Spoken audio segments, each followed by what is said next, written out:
Fala aí, meus amigos, vamos que vamos para mais um vídeo Teclas Daniel Cortes, e hoje eu vou trazer para vocês a entrevista do Júlio Casares. Ele acabou concedendo essa entrevista para falar do momento do São Paulo, Zubeldia, se está sendo fritado mesmo. Acabou falando sobre esse tema que repercutiu muito nos últimos dias, falou também da CBF, jogo com o Fluminense e muito mais para você. Então se liga aí, sobe o likezão, se inscreva no canal e bora conferir essa entrevista do Casares.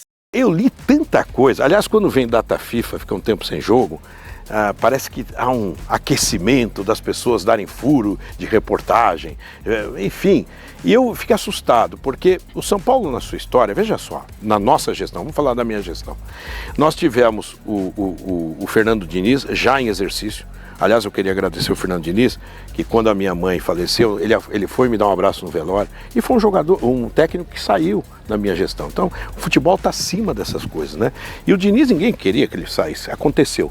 Depois veio o Hernan Crespo, fomos campeões, teve que sair. Depois veio o Rogério Ceni, tudo muito discutido, vocês conhecem os profissionais que estão na Barra Funda, o Muricy Ramalho, tudo discutido.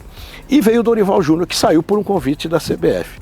O Carpini passou, realmente, porque antes nós estávamos atrás do Zubeldia, o Zubeldia não podia ter vindo, e agora o Zubeldia. Não há nenhum tipo de problema. Quando eu vejo, entre aspas, fritura, nós não comemos muita fritura porque o Dr. Howie proíbe.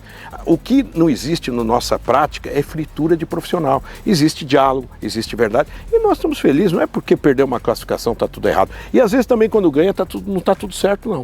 O que nós temos que ter é um diálogo. Então eu vejo isso mais como uma questão festiva de alguns blogs, para colocar uma fervura onde não existe. Então o Zubeldia merece a nossa confiança, super prestigiado. Agora, é claro, o futebol é dinâmico, mas eu não vejo nenhum tipo de risco nesse momento. Está trabalhando, está indo para Cuiabá, pena que eu não posso ir, mas está tudo normal. É que eu vejo, me surpreendo com essas notícias. E não dá para a gente ficar ligando para... Hoje, antigamente eu sou de um tempo, acho que o Edu também é mais experiente nesse ponto, que nós tínhamos 8 veículos de televisão, algumas emissoras de rádio. Hoje nós temos mais de 2.000 veículos. Um blogueiro é um veículo, seja do tamanho que for, seja da qualidade que for, e tem aqueles extremamente mais, vamos chamar assim, blogueiro raiz, que tem esse cuidado com a apuração da notícia. Então não temos nenhum problema. E eu tenho uma questão que eu falo lá dentro do São Paulo, ou no Morumbi, ou nos CTs da Barra Funda, ou aqui, diz o seguinte: nós fazemos nosso trabalho de dentro. Não nos importamos com o que acontece fora, porque você não pode ficar desmentindo, você vai ficar o dia inteiro falando, isso não existe, isso não existe. E é engraçado que as pessoas às vezes colocam coisas que não é a verdade. Então nós estamos tranquilos, o Zubeldia está trabalhando, acabou de viajar, falei com ele hoje de manhã, está trabalhando com a sua comissão técnica. Agora, a avaliação no futebol é constante, a gente sempre a cada segunda-feira faz uma avaliação da dinâmica. Hoje o futebol ele merece um entendimento, porque você tem jogadores que estão dentro de um planejamento, tem a contusão. Veja, esse ano nós perdemos o Pablo, o Alisson, o Ferreirinha, jogadores que estavam encaixados no sistema. Nós lamentamos, por os outros clubes perderam também, o Flamengo perdeu o Pedro, perdeu o Cebolinha, o Arrascaeta por um tempo, todos perdem. Então nós temos que olhar isso com tranquilidade e sempre discutindo internamente. Quando a conversa é no campo externo, a gente fica tranquilo, porque 99% de não ser verdadeiro. Olha, a venda de jogador sempre é uma questão de mercado, né? Vocês viram o Diego Costa, teve uma boa negociação, e depois vieram jogadores, o Juan e outros jogadores, o Sabino, que foi contratado, compondo aquela faixa. Tem o Igão, que é da base, que treina lá. Então é uma movimentação que faz parte. Mas no nosso plano financeiro, como esse ano ainda nós vamos atingir um déficit, porque está dentro do planejamento, nós vamos ter um compromisso de atingir o faturamento superavitário, um resultado superavitário em 25. Então eu acredito que se houver alguma proposta ainda boa esse ano, será analisada. Mas nós devemos pensar nisso a partir de janeiro de 2025. Eu vi a declaração do Mário Bittencourt, que eu reputo um amigo, eu gosto dele como dirigente, mas eu acho que ele errou, ele derrapou, né? Porque se a gente voltar para os anos anteriores, a gente pode observar que teve times que subiram para a divisão especial, passando por cima da regra que foi estabelecida dentro do campo. Isso sim é voltar anos atrás. O que nós temos é trabalhar de acordo com o que a lei nos permite.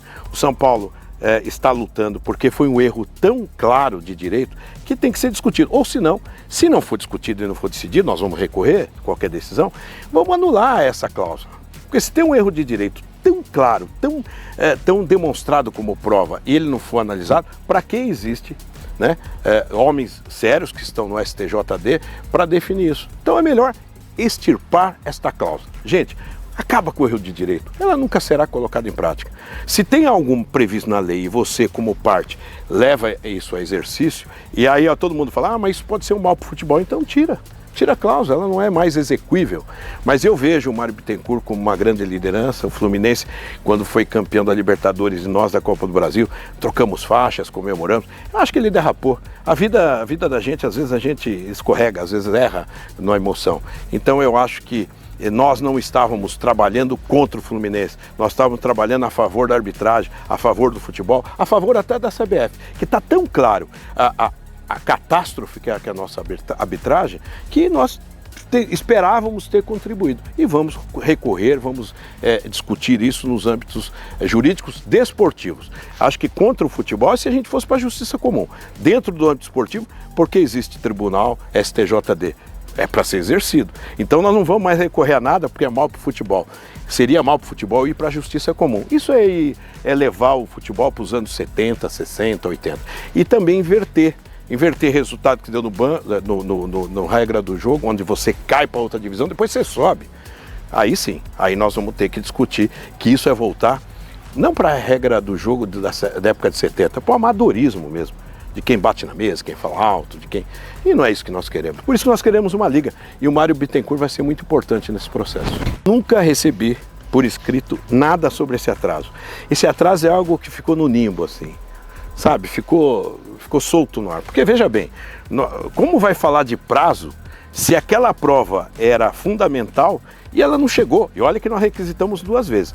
E claro que deve ter sido algum problema de percurso interno, mas eu nunca recebi a justificativa. Eu sei que deixou gente na CBF constrangida pelo atraso. É constrangedor. Se você libera um áudio de todos os jogos praticamente no dia seguinte, porque desse jogo foi liberado numa sexta-feira no final da tarde. Véspera da seleção. Então isso nos deixou muito surpreso e na verdade é isso que nós precisamos do futebol.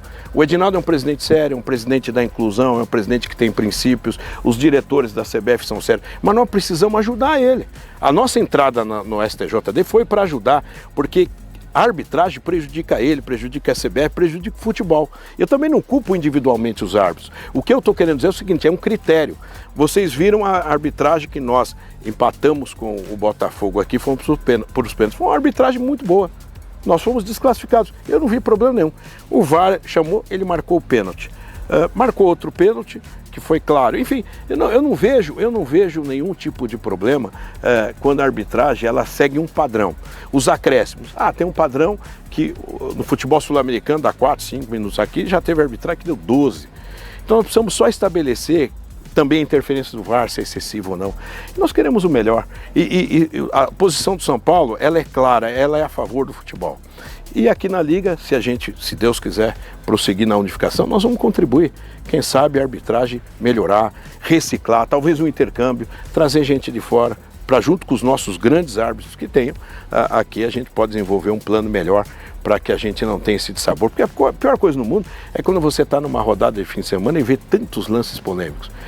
E você sente que falta o quê? Falta um padrão, uma regra. Erro é normal, vai acontecer.